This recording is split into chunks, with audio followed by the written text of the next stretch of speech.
তুমি রোজ কটায় ঘুমাও বলো তো? কটায় হবে এ আর কি, 2টা 4টা হবে। দুটো না চারটা? নিশাচর বলতে যা বোঝায় ঠিক তা নয়। মশাই, 2-4টা মানে নিশাচরই হলো। আচ্ছা, এত রাত জেগে গাওয়াটাকে বলো তো? কবিতা লেখো? সে 12টা না বাজতেই তো অফলাইন হয়ে যাও। কি করে শুনবে? বলো। ছাদে গিয়ে পায়চারি করি, আর আর আকাশের তারাদের সাথে মিতালি করি, দমকা হাওয়ার সাথে গোল্লাছুট খেলি, বন্ধু নীরবতার সাথে প্রেমের গল্প করি, অন্ধকারের সঙ্গে অন্ধকারের সঙ্গে আমার চিরন্তন প্রেম, অন্ধকারে আমার আলোর সহযাত্রী। তাই বুঝি? আচ্ছা বলো তো, কবিরা তো নেশাচরি হয়ে থাকে, সে আর এমন কথা কি? ফুল, পাখি, চাঁদ, তারা, গান তো প্রেমিক হৃদয়ের অলংকার। সবার জন্য নয় চয়নিকা। মানে তুমি বুঝি চাঁদ ভালোবাসো না? জোছনা, সে তো কবি হৃদয়ের বীণার তারের টিউন। না, কি না? জোছনারা তোমার ভালো লাগে না বুঝি? না। কেন কেন? তুমি এত আলাদা কেন? দেখো, মানুষের ওই এক দোষ, কবি মানে খোঁচা দাড়ি, কাঁধে ঝোলা, পাজামা আর পাঞ্জাবি পরা আলাভোলা লোক হবে, আর ফুল পাখি চাঁদতারা নিয়ে কারবার। তো কি, তাই তো হবে। না, কবিরা এখন জিন্স পরে, পার্টি করে, মঞ্চ কাঁপিয়ে মোটিভেশনাল স্পিচ দেয়, ফুল পাখি ছেড়ে মানুষ ধরে, ব্লগ লেখে, কার ড্রাইভ করে ফ্যামিলি ট্যুরে যায়, বুঝলে? কবি হয় হৃদয়ে, বাইরে লোক দেখানো ভাবসাবে নয়, বুঝলে? বাহ, দারুণ বললে তো।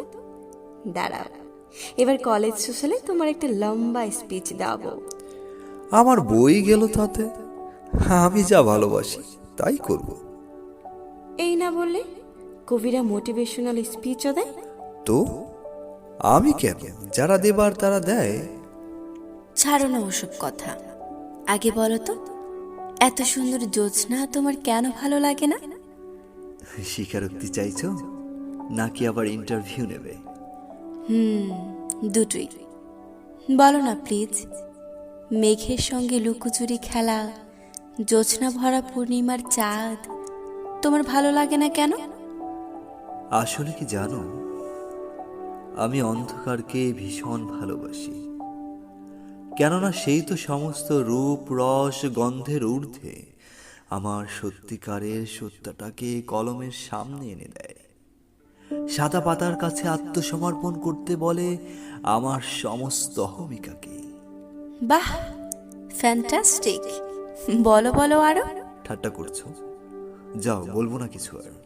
এই না না, প্লিজ না, ঠাট্টা নয়, তুমি বলো, একটু মজা করলাম জাস্ট। বলো না, কি হলো তোমার ভালোবাসার সে অন্ধকারের?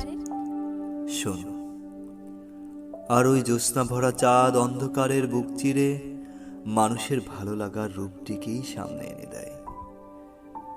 ওই যে রূপ রস গন্ধ স্পর্শের জগতে ঘুরিয়ে ঘুরিয়ে নিজের চোখের খামে সবকিছু বন্দি করে ফেলে। তাই? হ্যাঁ তাই, রূপলি আলোর মায়ায় মোহময়ী আরেকটি রূপ এনে দেয় সামনে, আর নিজের সঙ্গে দেখা করা হয়ে ওঠে না। বুঝেছি, কি আর করা যাকে।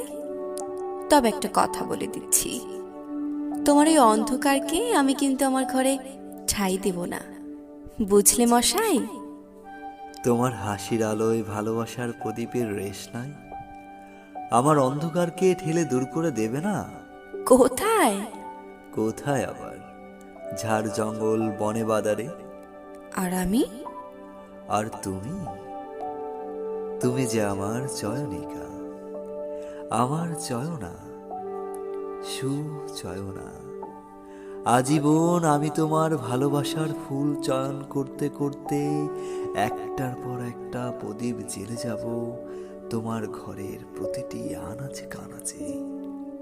দারুণ দারুণ, একটা কবিতা শোনাবে আজ? না জয়ানা, আজ থাক, পরে হবে ক্ষণ। কি আর করা, অন্ধকারের প্রেমিক।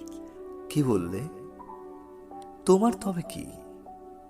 বলো, আমি তোমার তবে কে? বলো। কানে কানে বলে এসো, কানে কানে।